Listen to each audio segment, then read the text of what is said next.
सुषमा मुनींद्र जी हिंदी साहित्य जगत की एक जानी मानी लेखिका हैं। उनकी कहानियाँ जीवन की सच्चाई लिए हुए एक सहज प्रवाह में कही जाती हैं, जो सीधे पाठकों के दिल में उतर जाती हैं।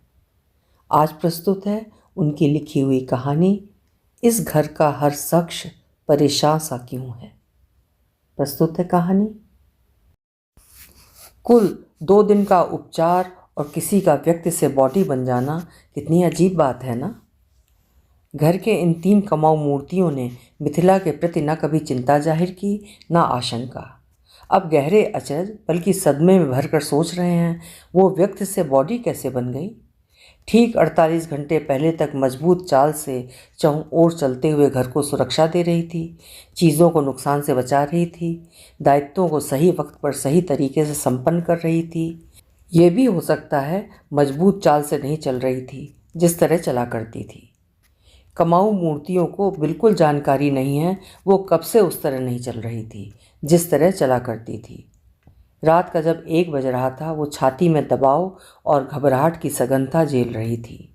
नींद में किसी किस्म की खुराफात पसंद न करने वाले 3 कमाऊ मूर्तियों में प्रमुख मूर्ति मरुधर की नींद मिथिला के बार बार उठने बैठने से भंग हो गई। नींद आए ना आए, मरुधर आमतौर पर 10 बजे बिछावन पर काबिज हो जाते हैं। सुबह 8 बजे बिछावन से रिहा होते हैं।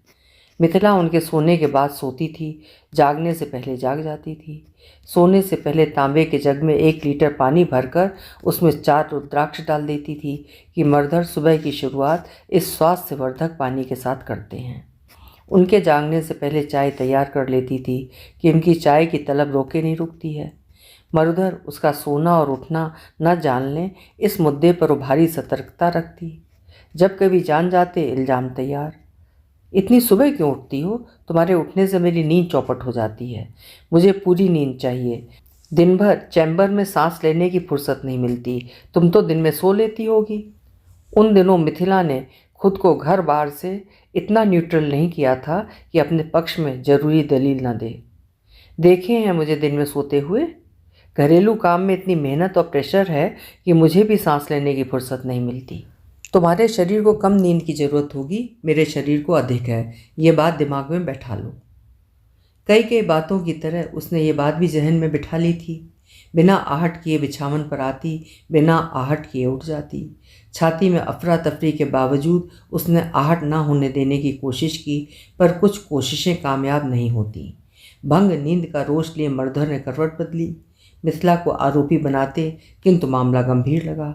उन्होंने ऊपरी हिस्से में सो रहे दूसरी कमाऊ मूर्ति विशेषण के सेल पर फ़ोन कॉल किया। इस 2 मंजिले घर का यही चलन है। मरुधर और मिथिला नीचे, विशेषण, तीसरी कमाऊ मूर्ति निष्पति, बंटी और बबल ऊपर सोते हैं। ज़रूरत पड़ने पर बेल का बटन दबाकर विशेषण को हाजिर किया जा सके, इस निहितार्थ पहली सीढ़ी के पास कॉल बेल लगाई गई थी। एक बार मिथिला ने प्रातः 7 बजे बटन दबा दी। भंग नींद की आक्रामकता लिए विशेषण ने तत्काल प्रभाव से बेल उखाड़ फेंकी। नीचे आकर गरजा, अम्मा मुझे ये तानाशाही नहीं जमेगी। 7 बजे उठने का मतलब है दिन भर झपकना और मुंह फाड़ना। आज मैं कार चलाते हुए सड़क पर सो जाऊंगा। तब से सेल फोन पर खोज खबर दी और ली जाती है। निष्पति और विशेषण इस तरह चेहरा बनाए हुए आए मानो रात में तबीयत बिगाड़ कर मिथिला ने जुर्म किया है। मिथिला थकी बहकी सी लगी, वरना विशेषण कहता ये वक्त है तबीयत बिगाड़ने का। उसे देखते ही मरुधर बोले, कार निकालो, अस्पताल चलना है। मरुधर और विशेषण ने मिथिला को अगल बगल थाम लिया। मिथिला को न मरुधर के स्पर्श की आदत थी, न विशेषण के। मरुधर ने उसे संपूर्ण संवेदना के साथ कभी स्पर्श नहीं किया। जब से निष्पति का पदार्पण हुआ, विशेषण ने भी अपना स्पर्श समेट लिया।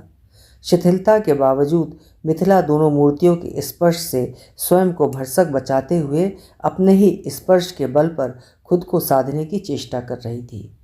उसे आईसीयू में भर्ती कर चिकित्सक ने कहा, मरीज की स्थिति अच्छी नहीं है, 24 घंटे तक कुछ कहा नहीं जा सकता।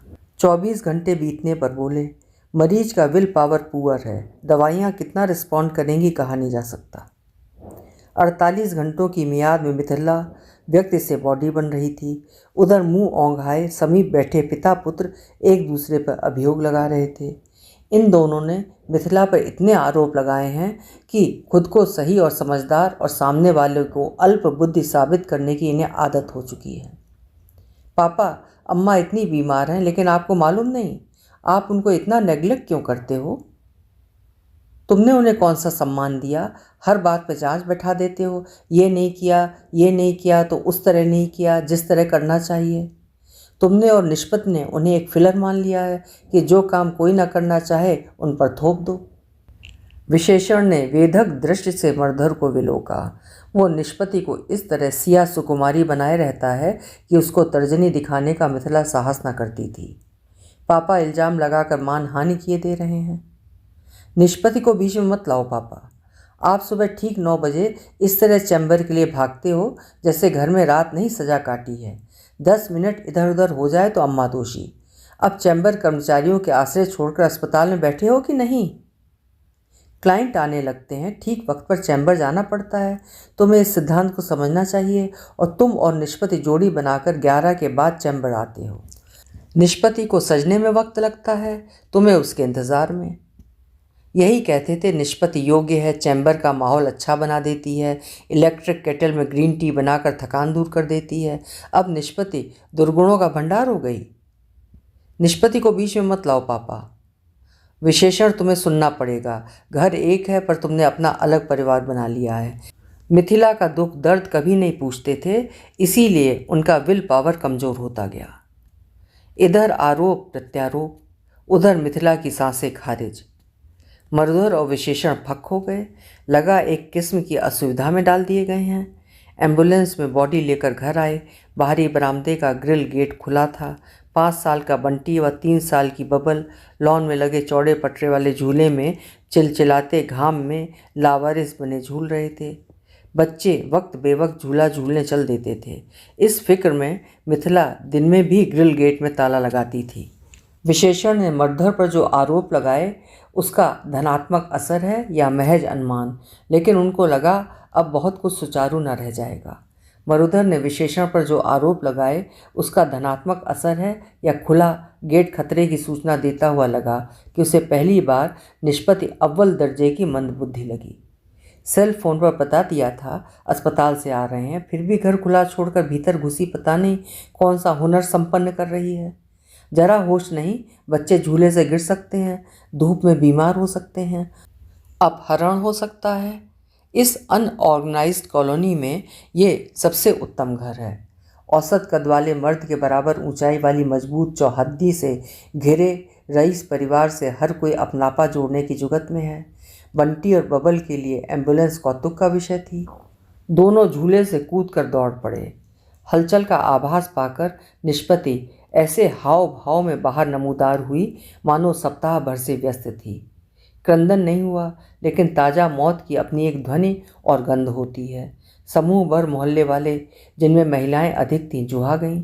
मामूली वित्त वाले मोहल्ले का व्यवहार मिथिला निभाती थी।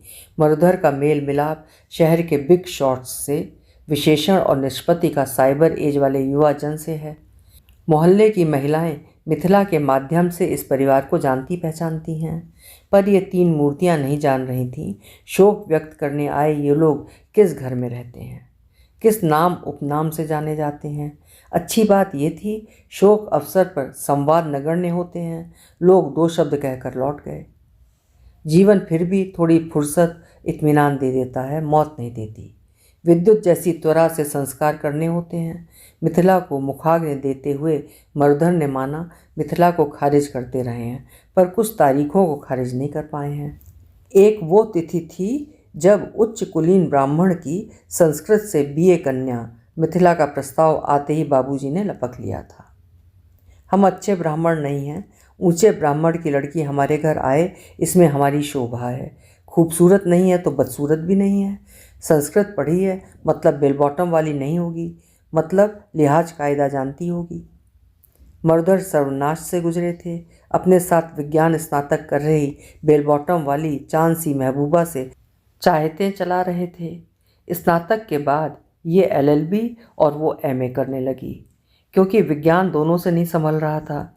लेकिन चाहते रद्द ना हुई थीं, जो कि अपनी ब्राह्मणी सुधारने में मुब्तला बाबूजी रद्द किए दे रहे हैं।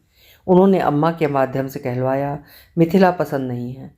जवाब में बाबूजी ने वाया अम्मा नहीं डायरेक्ट उनसे कहा, टैक्सेशन की ये जो विचित्र वकालत शुरू किए हो, जिसका हम नाम तक नहीं सुने हैं कि ये कौने अदालत में होती है, से रोटी नोन का इंतजाम नहीं कर पा रहे हो, लेकिन चाहिए मोगरा का फूल। मैं सब तय तमाम कर चुका हूँ, अर्थात विवाह पक्का कर चुका हूँ। याद आई वो पहली रात। वे अपनी चांद सी महबूबा को लाल साड़ी से जोड़कर देखा करते थे, जबकि मिथिला पीली साड़ी पहने थी। उसके पतले सरल चेहरे में अब तक गृहस्थी के नाना जंजाल से बेफिक्र रहने की ताजगी थी। उन्हें ताजगी दिखाई नहीं दी, क्योंकि वे उसकी ओर नहीं देख रहे थे। दिनों तक उससे छिटके हुए चिड्डे से कूदते फिरे, लेकिन दैहिक संवेग जबर होता है। नएपन में कुछ ना कुछ आकर्षण होता है। बाबूजी ने अलग लतियाया, यूं चिड्डे जैसे कूदते फिरोगे तो दुल्हन तुम्हें बौड़म समझेगी। मिथिला की जरूरत न बताने, शिकायत न करने जैसी शालीनता ने बहुत नहीं पर इतना असर तो बना ही लिया, जब वे कभी कभी उसे अपनी कृपा देने लगे। लेकिन वे शब्द वाक्य संकेत कभी नहीं दिए जो भावनाओं संभावनाओं को मजबूती देते हैं। मिथिला ने इस ओर ध्यान न दे तकदीर से तादाद में बना लिया। इन्होंने चैन की बंसी बजाई कि इसको लेकर कुछ खास सोचना विचारना न पड़ेगा। दाह संस्कार कर मरधर और विशेषण घर आए। घर घर नहीं लग रहा है, यदि लग रहा है तो मिथिला की तरह चुप लग रहा है। इतना चुप कि रुदन के स्वर भी नहीं है। लोक लाज के लेखे पत्नी के लिए खुलेआम रोना लज्जाजनक माना जाता है। सच कहें तो मरधर को रोना आया भी नहीं। विशेषण नहीं रोया। जिस तरह तल्ख होकर मिथिला से बहस करता था, रोना आडंबर की तरह लगता। निष्पत्ति को भी रोना नहीं आया, लेकिन स्त्रियों में पता नहीं कौन सी क्षमता होती है, यदि प्रयास कर लें तो 4-6 औपचारिक आंसू निकाल लेती हैं। निष्पत्ति के नयन में थोड़ा नीर आ ही गया। बैठक का फर्नीचर हटाकर गद्दे दरियां बिछवाकर शोक व्यक्त करने आने वालों के बैठने की व्यवस्था बना दी गई। मरधर ने चूंकि अग्नि दी है, शुद्ध 10 गात्र तक इन्हें अलग थलग समय बिताना होगा। विशेषण से बोले, अपनी अम्मा की कोई तस्वीर फ्रेम करवाकर बैठक में रख दो। तस्वीरें कहाँ रखी होंगी जैसी सम्यक जानकारी विशेषण को नहीं है। पापा कुछ आइडिया है अम्मा तस्वीरें कहाँ रखती थीं? मैंने ध्यान नहीं दिया। विशेषण आरोप पर उतरा, अपने बेडरूम का आपको मालूम होना चाहिए पापा। मरधर का जवाबी हमला, तुम्हें मालूम क्यों नहीं होना चाहिए? आप ये भी नहीं बता पाओगे कि बैंक लॉकर की चाबी कहाँ रखी है, लॉकर नंबर क्या है? जब मिथिला इतनी चुप नहीं हुई थी, मरधर को बताती थी पुरानी अलमारी के सीक्रेट चैम्बर में ज़रूरी कागजात और लॉकर की चाबी रखी रहती है। उन्होंने उसकी तमाम बातों की तरह इस बात को भी नहीं सुना था। लॉकर की चिंता छोड़ो, तस्वीर ढूंढो, निष्पत्ति से पूछो। विशेषण रसोई में चाय खौला रही निष्पत्ति के पास आया। निष्पत्ति, अम्मा की तस्वीर कहाँ रखी हैं? सीए मतलब चार्टर्ड अकाउंट होने का गौरव प्राप्त सैंडल चढ़ाकर चैम्बर जाने को उद्धृत निष्पत्ति रसोई से तादाद में कम ही बनाती थी। छुट्टी छपाटी को बनाती तो मिथिला स्टोर से चावल दाल निकाल देती थी कि ये बनना है, इतनी मात्रा में बनना है। इस वक्त उसका मुख खिसियाए रसोइये की तरह लग रहा था। अम्मा अपनी चीज़ों का सुराग नहीं लगने देती थी। मुझसे रसोई का काम ही नहीं संभल रहा है। ये ऐसी अशिष्ट टोन में तो बात नहीं करती थी। देख रहा हूँ नहीं संभल रहा है। यह उसी तरह आरोप लगाना चाहता है जिस तरह अम्मा पर लगाता था। देख रहे हो तो तस्वीर के बारे में मुझसे क्यों पूछ रहे हो? बेवकूफ़ जो हूँ, कहकर विशेषण मिथिला के शयन कक्ष में चला आया। उसे थोड़ा अनुमान है मिथिला शयन कक्ष से लगे छोटे बॉक्स रूम में ज़रूरी चीज़ें रखती थी। अंक सूचियों की ज़रूरत पड़ने पर वो कुछ बार मिथिला के साथ यहाँ आया है। मरधर इस कमरे में नहीं आते थे। ये लोग घर के उन हिस्सों में आते जाते हैं जहाँ इनकी ज़रूरतें पूरी होती हैं। मिथिला आकांक्षा आवश्यकता से या यूं ही घर के प्रत्येक हिस्से से जान पहचान बनाए रखती थी। बॉक्स रूम की चौड़ाई वाली दीवार से लगे 3 रैक जो चैम्बर में अनुपयोगी हो जाने से घर ले आए गए थे, रखे थे। अलमारियों में मिथिला की साड़ियाँ, कीमती कागजात, अंक सूचियाँ, तस्वीरें हैं। रैक में तरतीब से किताबें लगी हैं। विस्मित विशेषण, कितनी किताबें? क्या अम्मा घर के पते पर डाक से मंगवाती थीं? विशेषण ने कुछ किताबों के आरंभिक पन्ने पलटे।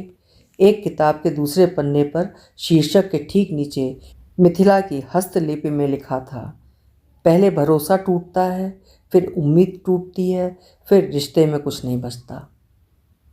एक और किताब में लिखा था, संयुक्त परिवार एक अर्थ में अच्छे होते हैं, लेकिन घर में एक साथ रहकर भी कई धड़े बन जाएं तो संयुक्त परिवार अपना अर्थ खो देते हैं।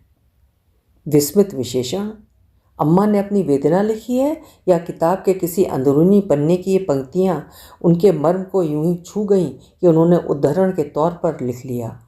ओह, अकेलेपन को सार्थक बनाने के लिए अम्मा प्रकाशकों से किताबें मंगवाती रही होंगी।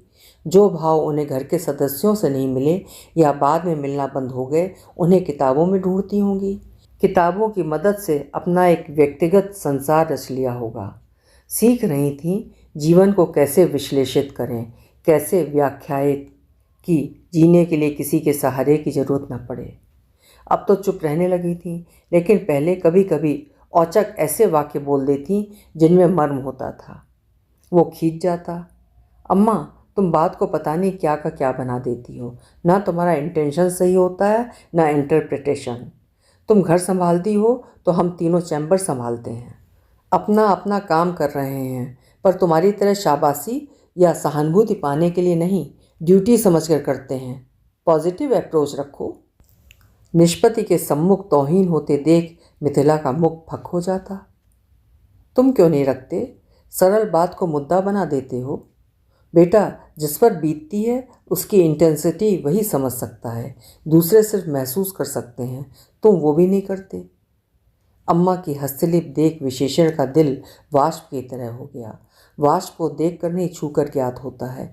गीलापन भले ही दिखाई नहीं देता, पर वाष्प गीली होती है।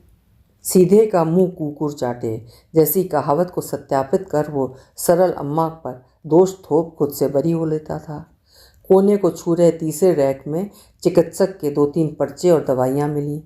विस्मित विशेषण, अम्मा चिकित्सक के पास जाती थीं, दवाइयाँ खाती थीं। उसने आंखों में भराई वाष्प को पोंछा और तस्वीर ढूंढने लगा। गत्ते के बड़े चौकोर डिब्बे में रखी हुई तस्वीरें मिल गईं, कई पारिवारिक तस्वीरें। मिथिला कुल 5 तस्वीरों में अकेली है, एक में दिल खोलकर हंस रही है। विशेषण याद न कर पाया मिथिला को अंतिम बार हंसते कब देखा था। शायद इस तस्वीर में अंतिम बार हंसी हूँ। वे पुराने अच्छे दिन थे। विशेषण से बड़ी बहन विवेकी, छोटी बहन विशाखा, विशेषण स्कूल से लौटकर दैनिक वृत्तांत सुनाते थे। मिथिला खूब हंसती थी। विशेषण तस्वीर लेकर मरधर के पास आया।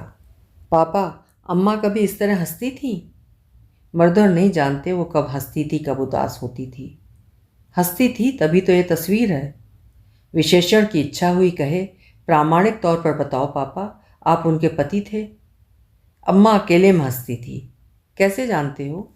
मैं एक बार ज़रूरी फाइल लेने के लिए दोपहर घर में आया था। अम्मा की हंसी बाहर तक सुनाई दे रही थी। मुझे लगा कोई मिलने आया होगा, पर वे अकेली थी। मैंने पूछा तो बोली, ये देखो टीवी चल रहा है। मैं नहीं, इस सीरियल में कोई हंसी रही होगी। पापा, इस तस्वीर को देखकर लगता है वे बड़े मन से हंसती थीं, हंसना चाहती रही होंगी। आप जानते हो, अम्मा दवाइयाँ खाती थीं। मरधर को लगा विशेषण जब भी बात करेगा उनसे जवाब मांगेगा। वे कह न सकेंगे। उनके संबंधों में शुरू से पनप गई संबंधहीनता और संवादहीनता इधर के वर्षों में इतनी बढ़ गई थी कि वे मिथिला की तकलीफ सचमुच नहीं जान पाए। मेरे सामने कभी नहीं खाई। विशेषण को मरधर सफाई देते हुए से लगे। अम्मा पता नहीं कब से बीमार थी, हम लोगों ने ध्यान नहीं दिया। कुछ बताती नहीं थी क्योंकि आप जानना नहीं चाहते थे। आपको साल में एक बार अपना और अम्मा का थॉरो चेकअप कराना चाहिए था। अब मरधर को विशेषण सफाई देता हुआ सा लगा। तुम करा देते, तुम्हारी माँ थी। बात को टाल रहे हो, ये टेंडेंसी तुम्हारी है। ड्राइवर से कहो तस्वीर फ्रेम करा लाए। रात, ताज़ा मौत वाले घर की रात भयावह हो न हो, खामोश और सियाह होती है। मरधर ने विशेषण को बुलाया। आउटर गेट में ठीक से ताला लगा लेना। तुम्हारी अम्मा थी तब न ग्रिल गेट खुला रहता था, न बच्चे वक्त बेवक्त उद्यान में झूलते थे। मरधर ने घर की सुरक्षा का ख्याल कभी नहीं किया, लेकिन अब ठीक मिथिला की तरह व्यवहार कर रहे हैं। हम जिन बातों का विरोध करते हैं या असहमति रखते हैं, वे गुप्त रूप से जहन में अपना वजूद बना लेती हैं। ठीक याद दिलाया पापा। विशेषण ताला लगाने चल दिया। सुरक्षा को लेकर मिथिला सतर्क रहती थी। रात में आउटर गेट में ताला लगाती, ग्रिल गेट में दिन में भी ताला लगाए रखती। रात में लोहे की मोटी जंजीर की सहायता से एक ताला और लगाती। सोने से पहले तालों पर एक नज़र जरूर डालती। विशेषण कहता, अम्मा, इतनी सतर्कता बरतकर तुम हम लोगों को सतर्क नहीं डरपोक बना रही हो। तालों को 5 बार झटक कर ना देख लो, तुम्हें विश्वास नहीं होता बंद हैं, क्योंकि छोटी सी लापरवाही से हादसे हो जाते हैं। तुम्हारा यही व्यवहार रहा तो सतर्कता फितूर बनकर मेरे दिमाग में बैठ जाएगी। एक दिन ऐसा आएगा जब मैं भी तालों को झटका करूँगा, बंद है कि नहीं। और आज विशेषण ने ताला लगाकर 2 बार झटक कर ठीक से बंद होने की पुष्टि की। मरुधर के पास आया। पापा, अब समझ में आ रहा है ठीक तरह से ताले लगाना कितना ज़रूरी है। घर ठीक तरह से बंद है, ये भरोसा अच्छी नींद आने में मदद करता है। ठीक कहते हो। अम्मा थीं तब हम लोग निश्चिंत थे, अब आपस में काम बांट लेना चाहिए। सोने से पहले ताले चेक करने की जिम्मेदारी आप लो, सुविधा होगी, वरना हम लोग एक दूसरे पर भार डालते रहेंगे और किसी दिन गड़बड़ हो जाएगी। मरुधर को लगा अब थोड़ा हाथ पैर चलाने पड़ेंगे। तब प्रत्येक काम का भार मिथिला पर डाल देते थे। चैम्बर जाने में 5-10 मिनट की देर हो जाती तो ग्रिल गेट खुला छोड़कर चल देते। मिथिला जरूरी काम छोड़कर हांफते हुए आती। गेट को उड़का देते, जमाना खराब है, कोई घुस आता तो, कोई ताड़ कर बैठा है, गेट खोलूं और वो भीतर घुसे। ताड़ भी सकता है, वारदात अचानक हो जाती है। तुम्हारी सतर्कता ने हम सबका जीना हराम कर रखा है। मिथिला को विवश छोड़ वे आउटर गेट से कार निकाल ले जाते थे। अब समझ में आ रहा है घर ठीक तरह से बंद है, ये भरोसा अच्छी नींद के लिए जरूरी है। मलिन मरुधर, विमूढ़ विशेषण, निस्तेज निष्पत्ति। दूर पास के नातेदार दुआरे मतलब शोक व्यक्त करने आ रहे हैं। उनके भोजन का प्रबंध करने में निष्पत्ति नाकाम हो रही है। यदि घरेलू काम वाली बाई से सहायता ले। नेम देम के प्रबल समर्थक ग्रामीण नातेदार बाई का बनाया खाना गले न उतारेंगे। अनाज कहाँ रखा है, इस तलाशी में ही उसे वक्त लग जाता है। दाल भात रोटी तरकारी वाला ट्रेडिशनल खाना बनाना पकाऊ काम है। विशेषण है बिग साइज ये जो 2 कुत्ते पाल रखे हैं इनका और नातेदारों का आहार बनाते हुए निष्पत्ति भूलुंठित होने को है। विशेषण को संज्ञान लेना पड़ा। निष्पत्ति, देख रहा हूँ तुमसे 1 जून का खाना भी नहीं बनाया जा रहा है। नातेदार क्या सोचते होंगे, भद्दा लगता है। नहीं संभाल पा रही हूँ। तुमने कभी नहीं जानना चाहा अम्मा कहाँ क्या रखती थी, कैसे बनाती थी। सारी गलती मेरी। विशेषण विस्मित, ठीक अम्मा की तरह बोल रही है।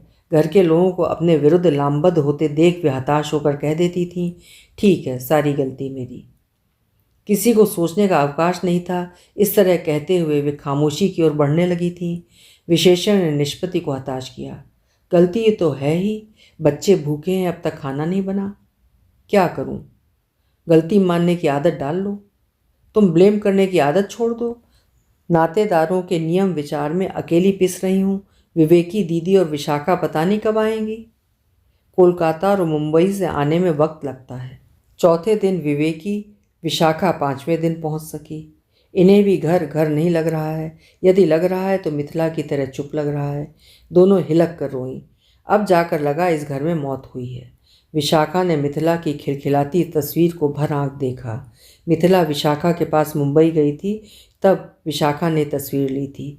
मिथिला खिलखिलाते हुए बोली थी, मैं हंसना भूल गई हूँ। इस्माइल इस्माइल कहकर तुमने मुझे हंसा दिया। विशाखा, एक बेटी जरूर पैदा करना। बेटियाँ माँ का दुख दर्द समझती हैं। लेकिन अम्मा, तुमने तो विशेषण भैया को हम दोनों बहनों से बहुत अधिक महत्व दिया है। उसकी ज़रूरी गैर ज़रूरी मांग तुरंत पूरा करती थी। वो मेरा अनादर नहीं करता था। जब से ये पद्मिनी मतलब निष्पत्ति आई है, घर में गफलत होने लगी है। विशाखा भरी आंखों से तस्वीर देखती रही। पापा और भैया ने तस्वीर चयन में काफ़ी दिमाग लगाया है। तस्वीर दुआरे आने वालों को भ्रम देती होगी। यदि ऐसी प्रसन्नचित्त थीं तो बहुत सुखी संतुष्ट थीं। विवेकी और विशाखा ने रसोई संभाल ली। निष्पत्ति के चेहरे की चमक लौटी। आप दोनों आ गई, वरना समझ में नहीं आ रहा था कि ये करूं कि क्या करूं। देख रही हैं गाय कितना चिल्ला रही है। इस समय गाभिन मतलब गर्भवती है, इसलिए दूध नहीं देती है। मुझे पास नहीं फटकने देती कि सानी पानी बना दूं। इसके बाद की बात उसने विशेषण की ओर देखते हुए कही, तुम कहते हो हम लोगों को काम बांटना पड़ेगा, गाय का काम तुम करोगे। कार्य विभाजन पर विशेषण ने निष्पत्ति को इस तरह देखा मानो अकोविद को देख रहा है। निष्पत्ति, तुम गाय को कभी अपनी सूरत दिखाओ, तब तो पास फटकने देगी। सानी बनाने के लिए मैं सुबह की नींद खराब नहीं करूँगा। गाय बेचनी पड़ेगी। बहनों के सामने ऐसा कहकर बेवकूफ़ी कर रही है। अम्मा गाय को बहुत मानती थी। निष्पत्ति की बेवकूफ़ी कायम। शुद्ध मतलब दशगात्र में दान कर देना, अम्मा की आत्मा को शांति मिलेगी। आंगन में प्रपंच चल रहा था। दूधिये की टेर सुनाई नहीं दी। किसी तरह सुनाई दी, लेकिन ग्रिल गेट की चाबी नहीं मिल रही। घर के महानुभावों को चीज़ें न सही जगह पर रखने की आदत है, न सही जगह पर ढूंढने की। ये महानुभाव अपनी अपनी कार की चाबी सोफे, मेज, बिस्तर पर फेंक देते हैं या कार में ही लगी छोड़ देते हैं। फिर ढूंढने में पूरा घर सिर पर उठा लेते हैं। तब मिथिला कहती थी, चाबियाँ कीबोर्ड में टांग दो, मिल जाएंगी, लापरवाही क्यों करते हो। मर्दर तन जाते, मेरी लापरवाहियाँ गिनाकर खुद को जिम्मेदार न समझा करो। निष्पत्ति चाबी न ढूंढ पाती यदि विवेकी न बताती। चाबी कीबोर्ड में टंगी है। निष्पत्ति थमक गई। किसने टांगी? मैंने। अम्मा ने अकेले बहुत काम संभाल रखा था, अब तुम लोगों को आदतें सुधारनी पड़ेंगी। निष्पत्ति ने विवेकी को इस तरह देखा मानो आदत सुधारने का दबाव डाल विवेकी उसे अनाड़ी, अनुभवहीन, आलसी साबित करना चाहती है। दूधिये का भी भाव यही। 10 मिनट से टेर रहा हूँ, हर घर में 10 मिनट लगेगा तो दूध कैसे बांटूंगा। कल से जल्दी करेंगी। काका बहुत काम फैलाए, समझा करो। दशगात और त्रयोदशी एन केन प्रकारेण संपन्न होने तक तीनों कमाऊ मूर्तियों की समझ में आ गया घर दरअसल मिथिला से संचालित था। चुप रहने लगी थी, तथापि संपर्क सूत्र थी, क्योंकि वही सबकी ज़रूरतें पूरी करती थीं। 10 गात्र के बाद मर्दर मास्टर बेडरूम में सोने लगे हैं। यहाँ मिथिला की उपस्थिति का अंदाज न लगता था, अनुपस्थिति का पुरजोर अंदाज लग रहा है। विशेषण की कारगुजारी तो देखो। बैठक से उठाकर तस्वीर यहाँ रख दी कि पापा अब तो पछता लो।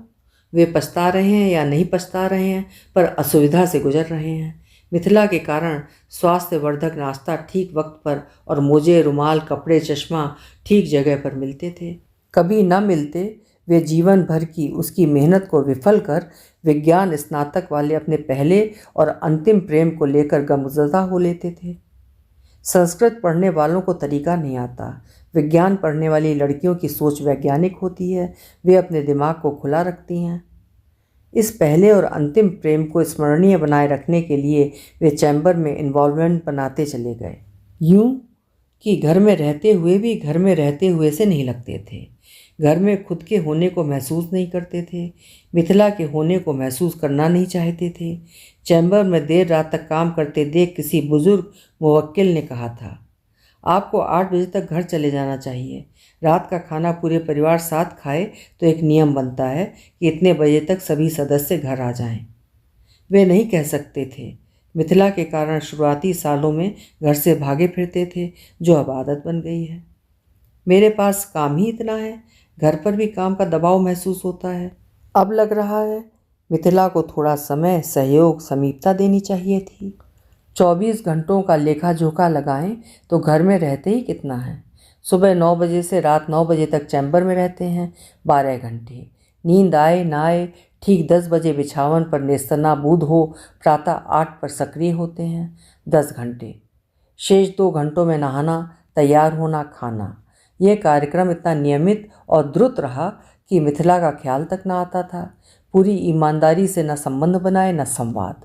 अब लग रहा है सोने से पहले आधे घंटे का समय उसे दे सकते थे, अभिनय तो कर ही सकते थे। कुल जमा 30 मिनट साझा न करना उन्हें कभी भी क्रूर नहीं लगा, अमानवीय, अनुचित, अन्यायपूर्ण भी नहीं। अजीब बल्कि अविश्वसनीय है, एक घर में रहते हुए वो अपनी आदि व्याधि बताती नहीं थी, ये पूछते नहीं थे। उसे उपेक्षित करते हुए उसकी ओर से लापरवाह और उदासीन रहने की उनकी वृत्ति हो गई थी।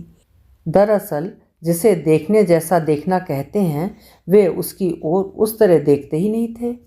पार्टी आयोजनों में कम ले जाते थे। विशेषण और निष्पत्ति को अनिवार्यतः ले जाते कि तुम लोगों को प्रैक्टिस संभालनी है, लोगों से मिले जुलो, संपर्क बनाओ। अब शिद्दत से लग रहा है उन्होंने मिथिला का लिहाज नहीं किया, इसीलिए विशेषण ने उसका लिहाज करना नहीं सीखा। स्थिति का लाभ ले निष्पत्ति खुद को अघोषित मुखिया मानने लगी। उनकी और विशेषण की बेरुखी मिथिला फिर भी सह लेती थी, पर मुखिया बनने की निष्पत्ति की कोशिश उसकी गरिमा को तोड़ती रही होगी, इसीलिए उसने मानसिक रूप से खुद को अलग कर लिया था। मरुधर अब जाकर मिथिला के लिए पूरी ईमानदारी से रोए। बदले हुए स्वरूप में घर औपचारिक लग रहा है और अजनबी लग रहा है। निष्पत्ति का व्यवहार वो नहीं है जो जिम्मेदारी पड़ने से पहले था।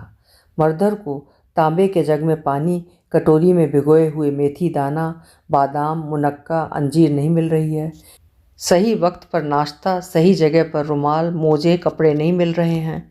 निष्पत्ति को निदान नहीं सूझ रहा है।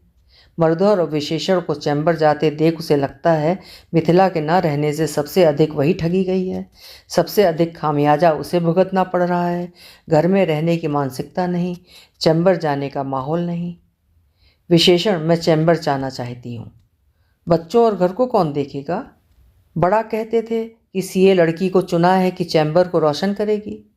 अब लैपटॉप पर काम कर घर से चैम्बर के चिराग जलाओ।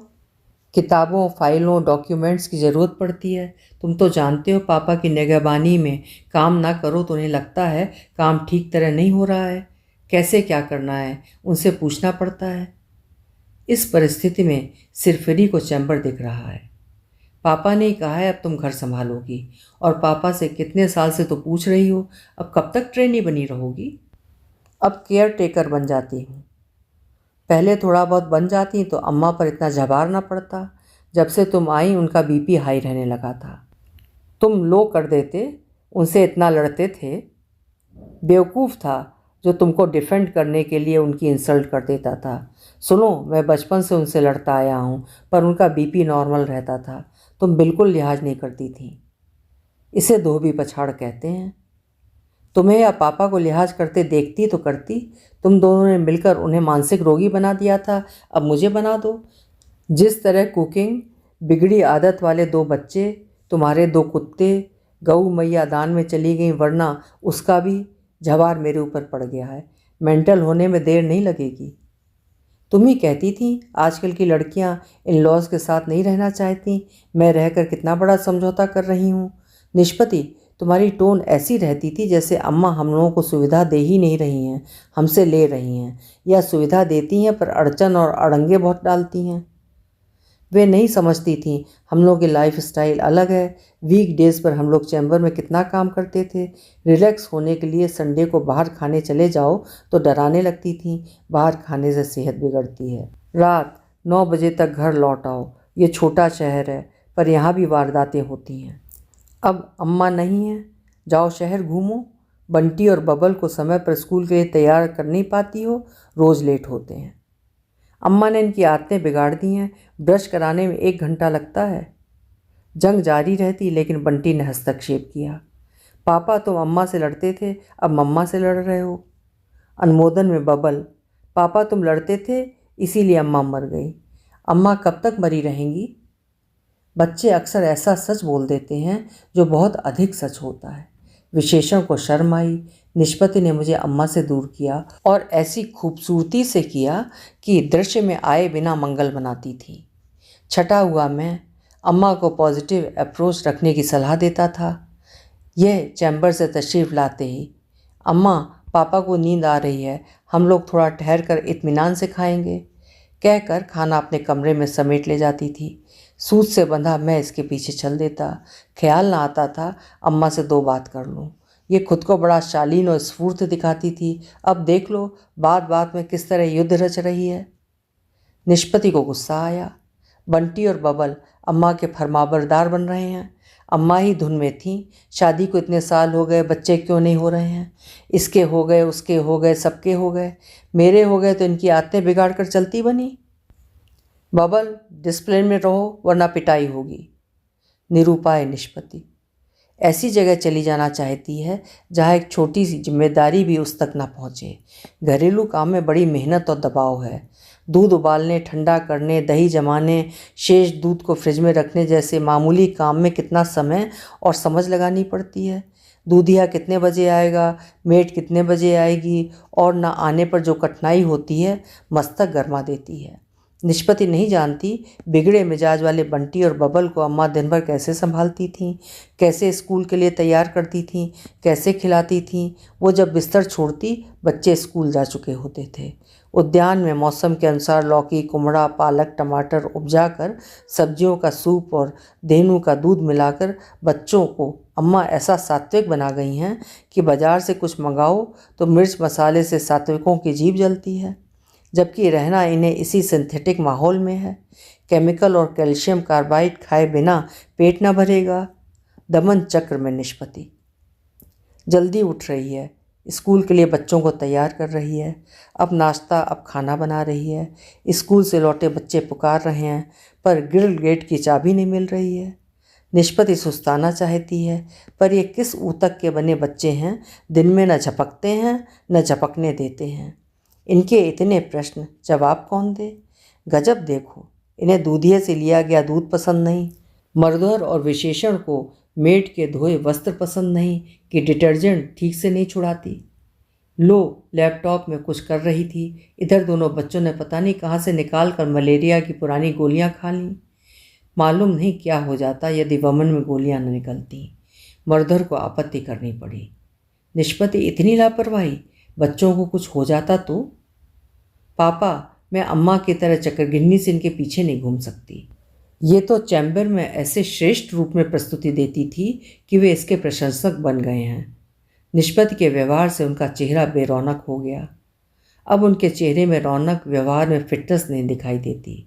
चैम्बर में कुछ कंसल्ट करने आए एक सेल्स टैक्स ऑफिसर ने कह डाला, मर्दहर जी, आप अपनी फिटनेस पर ध्यान नहीं दे रहे हैं। वैसे मैं आपकी मनस्थिति समझ रहा हूँ। बुढ़ापे में ही तो पत्नी की अधिक ज़रूरत होती है।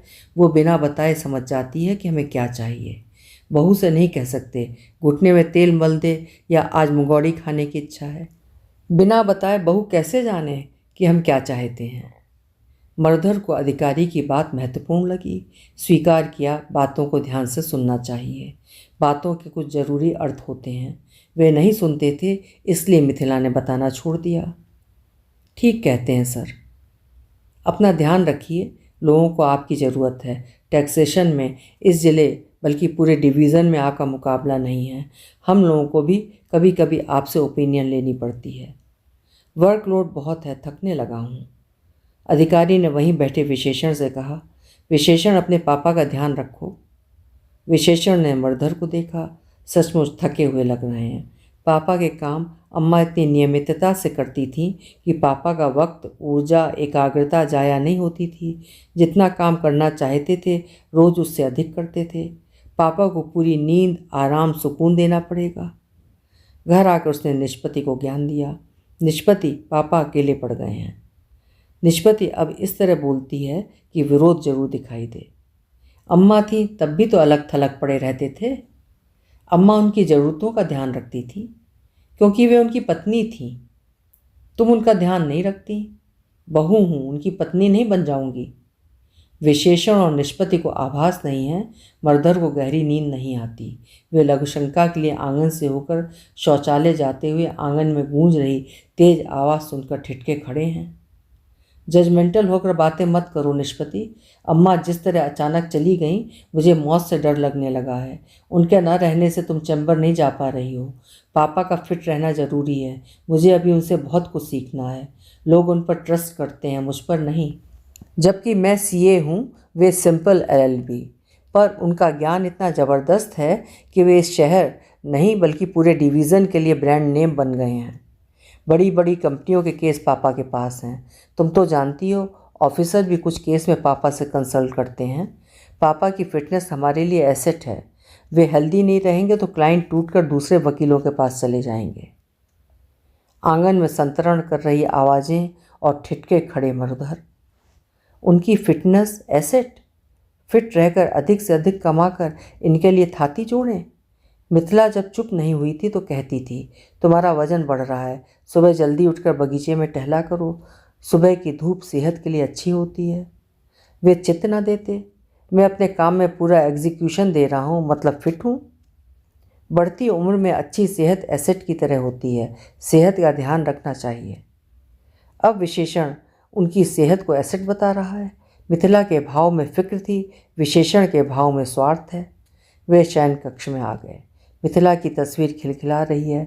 मिथिला का अकेलापन अपने भीतर उतरते हुए पा रहे हैं। सचमुच, जब तक स्थित परिस्थिति से खुद न गुजरो, तीक्ष्णता समझ में नहीं आती। अकेलेपन से गुजरते हुए मिथिला के अकेलेपन को समझ पा रहे हैं। लगा तस्वीर सवाल कर रही है, मेरी तस्वीर के अलावा कोई हंसता क्यों नहीं? बंटी और बबल हंसते हैं तो तुम्हारी सीए बहू कहती है, कितना शोर करते हो। लगता है शोर करने और हंसने में अंतर नहीं कर पाती। बंटी और बबल के कारण घर घर लगता था, वरना उतना पराया लगने लगा था जितना तब नहीं लगा था जब मैं नई नई ब्याह कर आई थी। तुम इतने अजनबी लगने लगे थे जितने पहले दिन नहीं लगे थे, जबकि शादी से पहले मैंने तुम्हें और तुमने मुझे एक दूरी से देखा था। खुद को ऐसा कंगाल तब नहीं पाती थी जब तुमने साइकिल, काठ की बड़ी मेज और कुर्सी के साथ किराए की छोटी दुकान में टैक्सी वकालत शुरू की थी। तुम आलीशान चैम्बर के साथ शहर के ब्रांड नेम बनते गए, मैं कंगाल होती गई। और विशेषण, इसके जन्म पर मैं बहुत खुश थी कि अपने बेटे को जन्म दिया है। अब पता चला निष्पत्ति के पति को जन्म दिया था। मैं सबको सुविधा देती थी, लेकिन तुम लोग मुझे असुविधा की तरह देखते थे। हर कोई मुझसे परेशानी महसूस करता था। मैं तस्वीर बन गई, लेकिन तुम लोग वैसे ही, बल्कि पहले से अधिक परेशान लग रहे हो। कितनी अजीब बात है ना? अभी आप सुन रहे थे एक हृदय स्पर्शी कहानी, इस घर का हर शख्स परेशान सा क्यों है। आशा है सुषमा मुनींद्र जी की लिखी हुई ये कहानी आपको ज़रूर पसंद आई होगी। कल फिर मिलेंगे। आपका समय शुभ हो।